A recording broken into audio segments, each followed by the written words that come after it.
ఆళ్ళగడ్డ ప్రస్తుత శాసనసభ్యురాలు నిన్న ప్రెస్ మీట్లో మాట్లాడుతూ నాకు ఎర్ర బుక్కు ఉంది, నాకు కూడా ఆ ఎర్ర బుక్కులో 100 మంది పేర్లు ఉన్నాయి అని చెప్పి ప్రజల్ని నాయకుల్ని భయపడించే ప్రయత్నం చేస్తూ ఉన్నారు.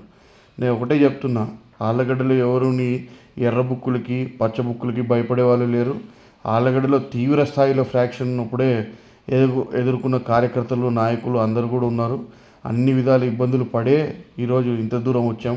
ఎవరు నీ బెదిరింపు తాటాకు సపోర్ట్లకు కుందేళ్ళు బెదురుతాయో కానీ ఆళ్ళగడ్డ ప్రజలు బెదరరు. అనవసరమైన మాటలు మాట్లాడద్దు.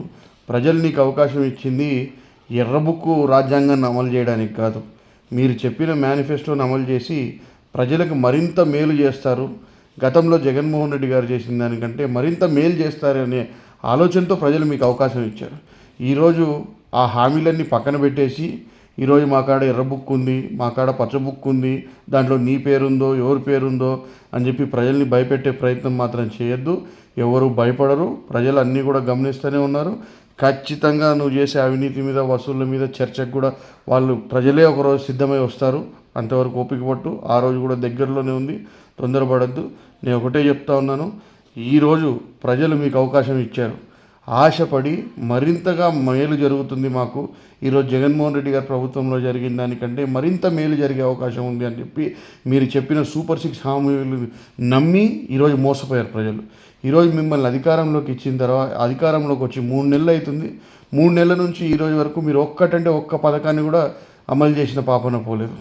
ఏమన్నంటే సాక్షాత్తు మీ ముఖ్యమంత్రి గారే అసెంబ్లీలో అంటాడు, ఏమని, నేను అన్ని హామీలు ఇచ్చేశాను, ఈరోజు చూస్తే భయం వేస్తుంది అంటాడు.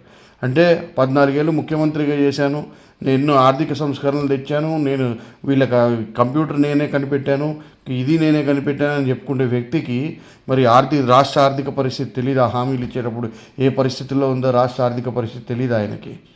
ఈరోజు కేవలం ఏదో ఒక రకంగా అధికారంలోకి రావాలా అని చెప్పి ప్రజలకి అలివిగాని హామీలు ఇచ్చి ఈరోజు మీరు అధికారంలోకి వచ్చారు.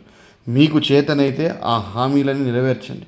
అంతేగాని ఇట్లా మీరు బెదిరించి రాజకీయాలు చేయాలనుకుంటే ఎవరు భయపడే వాళ్ళు లేరు. దాన్ని ధీటుగా ఎదుర్కోవడానికి అందరూ కూడా సిద్ధంగా ఉన్నారు.